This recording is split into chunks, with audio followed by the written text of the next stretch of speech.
shopping for tires is like grocery store marketing. You know the basic words like free range, organic, and pasture raised, which make you feel good on the inside about buying that brand until you realize it's all 100% baloney.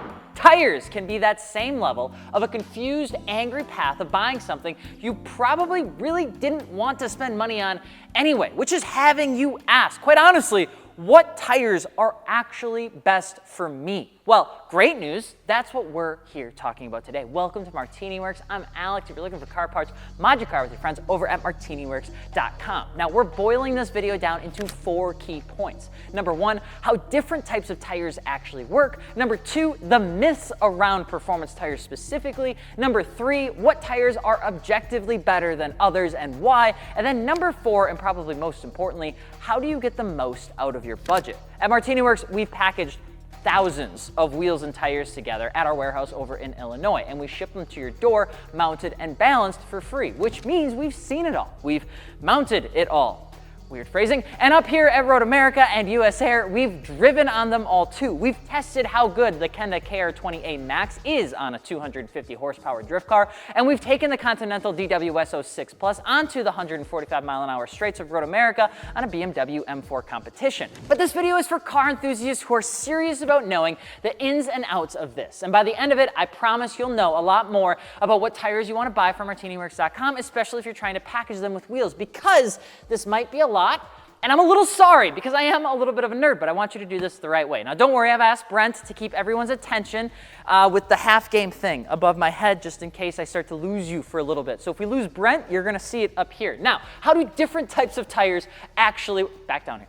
Tire production can be boiled down into a few key steps, and it's important for you to know this. They take raw materials, including a literal bit of rubber tree that looks a bit like this. They throw it into a compound mixer, okay? You've got the natural rubber, but you've also got things like synthetic rubber that handle cold conditions better. You have things like carbon black to make the tires stronger. They add silica to help with grip on wet roads, textile cords to help keep the tire shape, and chemicals and oil to keep the tires lasting 6 to 10 years. And all of that gets thrown into a big mixer called a Banbury mixer. Now, this is important because the key steps here are how different types of tires actually come out to do different kinds of things, because most of the stuff on the inside of these are the same. The mixed material gets pressed into something called sheets or slabs, so it can be cut and shaped later. And different parts of the tire, like the inner liner versus the sidewall, for instance, all might need different formulas. So different compounds are added in different batches to make all of those pieces come together for a tire like this. Now, from there, the rubber is forced into a sausage maker. That's only half a joke, but it's actually called an extruder, which makes me feel uncomfortable, which shapes the rubber into the tread and the style that you see here. You've got sidewall sheets, and then you've got the belt, which is built up from steel wires coated with some rubber to help bond everything together. If the rubber is, I don't know, like a job heist, then the steel carcass is Vin Diesel just yelling repeatedly, family. Now, there's other things in there like nylon for high-speed stability. After the belts are actually woven together, there's polyester and rayon cords that are also thrown in there to give the tire its shape. And what you get is something called, not this, not that. You get something called a green tire, which looks like this. They call it green because it hasn't been cooked yet. Now, the final piece, the cure press, that thing comes out and the green tire is placed inside of that, which is the final tire. It actually gives it the grooves and all the sipons, and all of that stuff is built into the mold that then goes into. It's cooked at a typical cookie temperature of 320 degrees with steam pumped into it, into the actual cavity of the mold, and it takes about 10 to 20 minutes to bake a tire, and then it's removed from the actual mold. After a bit of a haircut, they gotta clean this up where any trimming might be. There are quality control checks, including a visual inspection, air test, x-ray test, uniformity check, and a roundness check, because we've got to make sure that these things are circular. And voila, ladies and gentlemen, you have a tire. Now, different types of tires utilize a different methodology for production, but it almost exclusively starts with the ingredients. Different amount of silica can impact wet grip, just like no added nylon overlay can save costs, but it may not make it very good at high speeds. Carbon black can make a tire stronger, and if steel belts might be fewer in here, it might end up making a more affordable tire. But the key here is that there is no such thing as a tire that can do it all perfectly. The best way to boil that down is what tires matter the most to you. It's something that we try to use called a spider graph. We've talked about this in other tire videos before, but it's a 5-point stupid shape that I never got right in school that has handling, mileage, warm-up, wet grip, and dry grip all on a little graph. And when you start looking for a tire, you kind of want to pick your top 2 to 3 things from that list. A great wet grip tire might have good handling and mileage, but warm up and dry grip might suffer. If you want a tire that can do it all or do all things effectively, that'll typically make a tire much more expensive, almost exponentially so. The cheaper the tire, the more it can only do 1 to maybe 2 of these things, and the more pointed they become on the spider graph. The same reason the Falken RT615K Plus is such a contender as a killer budget 200 treadwear tire is the same reason that folks don't really like it in the rain, because it doesn't do that great with it. Whereas someone might like the 360 treadwear General G-Max RS that's $40 cheaper per tire because they just want something that they can drive around in Washington. Pair that with tread designs that are built to either evacuate water through its channels and sipes versus the center rib design meant for that high speed stability, or you get a tire that has a lack of channels completely just to give a tire more grip but less capacity in the rain, and you have what every tire is fighting for. So now that you know the top ways to categorize the tire that you want, whether that's wet grip, dry grip, mileage, handling, or the warm-up period, which actually is way more important than you think, you need to know the myths around tires, the marketing sass, you know? And there's a lot to it. There's a bunch of analogies out there that old people use. I'm not gonna say anyone. Let's talk about treadwear. The one thing with understanding treadwear, or UTQG, is that it was originally reflecting a reference point of how long a tire could last against a control tire, with 200 lasting twice as long as a control tire, or a 500 treadwear lasting 5 times as long. But what's important to know here is that those numbers aren't really controlled by a governing body. In fact, they're barely controlled by the company themselves. They're used as a reference point, more like a marketing tactic. They can't really be compared to another brand tire, nor can they even be compared to tires within that same brand that might be used for a different market, because a company like Nitto will use a different control tire for their high-performance summer tire than an all-season. So 200 on an NTO1 is gonna be probably different than a Neogen. Now, you can use treadwear as an indicator, but the numbers aren't black and white to each other. Number 2, stretching and sidewall. Now these things are important. Tires do stretch and flex differently, which is why folks who want their tires to be stretched for a stand setup may have different opinions on a tire. The sidewall of a Nitto Neogen is incredibly soft, which makes it great for those situations. A Kenda KR20A Max doesn't, because it has a reinforced sidewall for drifters. Can you type quieter, Carissa? Thank you. Can you scroll up? Number 3, tires degrade when they sit. It's kind of a myth, but kind of not. But they do only last 6 to 10 years, and they do degrade because the chemical compounds start to break apart, even more so with tires with very specific intentions, like drag or track or any sort of high-speed racing.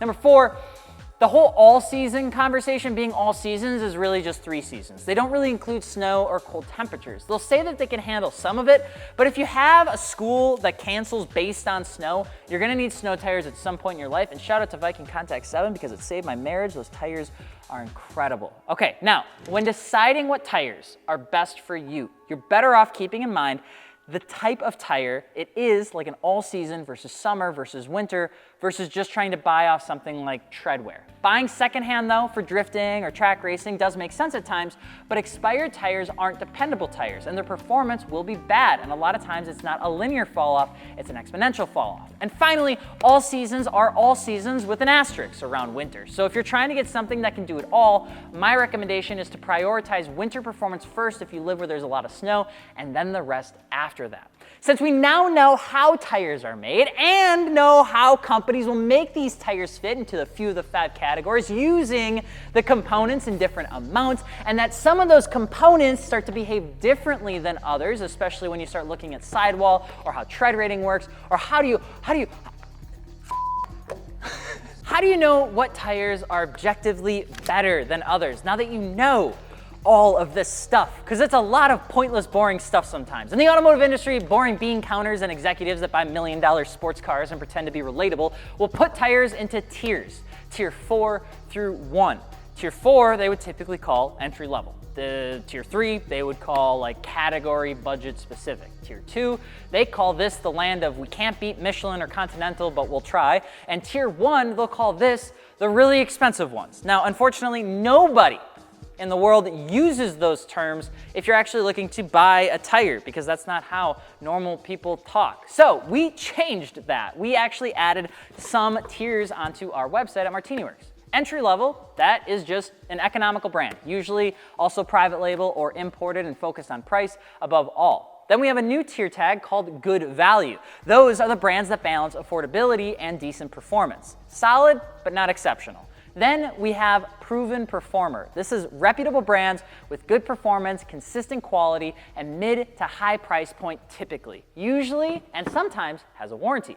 Finally, best in class. This is the elite brands with top tier performance, strong motorsports reputation, the highest price point. They're OEM on performance vehicles. They do their own testing, and a lot of times they're almost guaranteed to have a warranty of some kind. Now, we don't put all brands on our site, which means some we haven't thought to add yet, or some we've just said aren't good enough. Now, if we were to put some very specific brands on this list, let's start off with entry level, and that would be Ironman, maybe Lexani. Tires we would put as a good value would be things like the Kenda Cleaver, the Vezda UHP, the Nexen SU1, and Nexen tires as a whole, Toyo Extensa's line, the Proxy line, the Yokohama Avid Ascend line, and the Touring tire. Proven performer gets us into the Bridgestone Quiet Track, the Conti DWS06 Plus, the Pure Contacts, the Falken Azenis, their entire line, along with the General and Ultimax, and the G-Max RS. Some Hancooks like the Ventus are in there too, and then we have Michelin's Defender line, their Latitude line, and the Pilot Sport AS3 Plus. The Nitto NT555G2, the Invo, the NT05, the NT01, the NT555 are all proven performers, and the Pirelli line specific on the Cinturato and P0 and Corsa lines. Toyota Proxy lines are in there as well as the Sport AS, the AO54 Plus, the RRR, the Yokohama Advan V701, and the Sport AS Plus. Finally, best in class based on our testing and use cases go to, if you're looking for something for the winter, Bridgestone and their Blizzak lineup, along with their Weather Peak tire. Continental gets the win on the ECS02, which is a magnificent tire for the dollar, along with the Viking Contact 7. For the 200 treadwear, we've put the Falken Azenis RT615K Plus as best in class. It's tough to beat because it can also handle road driving, which is incredible for a tire like this. Michelin gets a lot of love in their Pilot Sport lineup here because they're all considered best in class. The 4S, the Cup 2, the Cup 2R, the Cross Climate 2. The Pirelli is in here mostly because of its larger sizes compared to the competition, and European performance on SUVs and exotics here is really good. The Winter Satoro Zero is properly good, along with their P0 lineup as a whole. Yokohama has also brought best in class models, including the Apex V601 for its ability to be used across the board, the AO52, the Apex, and the AO55. But this doesn't include all tires, but what we see here is a ton of love with specific shout out to the Kenda KR20A being a proper drift tire, the General G-Max RS for impressing us at Road America, and the Michelin Pilot Sport 4S for practically being perfect, along with the Continental ECS02. These tires are objectively better than others because their compounds is mostly proprietary, meaning that they're using a lot of their own R&D to develop their tires for a very specific use case. It's not a private label brand that leans on a factory like Greenball or Sumitomo and their international sales arm. You see, the Michelin Pilot Sport 4S and 5S are good because they use the data from their racing to develop the actual compound. Continental, they do the same thing. And a lot of these brands have a tendency to do that. Pirelli does the same thing. Falken with the RT615K Plus is a really interesting example of this as well, because Kenda might not have a huge R&D budget, or Falken, but what they excel in is when they made a great tire for a niche group like drifters with the Kenda KR20A. And what drifters loved was a strong sidewall. And what they gave them was something that has a strong sidewall and a tire that heat cycles super damn well. So finally, how do you get the most out of your budget? After all, on MartiniWorks, when you buy wheels, we tell you that we want you to package tires. It's just like how we do things, which sucks because if you're working in a budget, you may find you only have $400 left to spend on the whole thing, which could limit your options. So here's how to get the most out of your budget if you're looking for tires. Number one, shop for wheels and tires in equal amounts. We want you to package those things together, so when they ship to your door, all you need to do is install them, because there's nothing worse than having to mount these things together and go to a tire shop and find a truck and do all that sort of mess. And instead, if you have a budget of $2,000, try to shop for wheels at 60% of that budget and tires for 40% of that budget. That'll give you enough money to get quality tires in that 18-inch diameter point.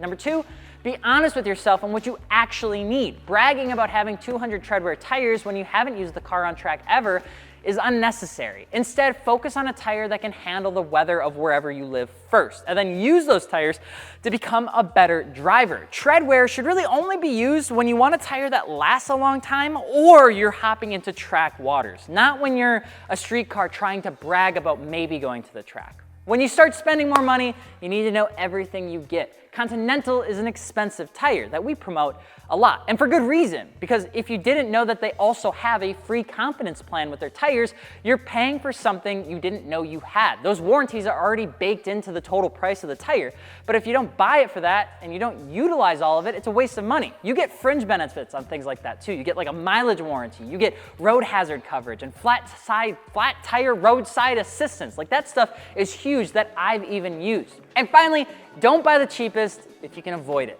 Tires do have a fall off with price, and when you get too cheap, you'll end up with a brand that just isn't good and it'll make your car feel like garbage.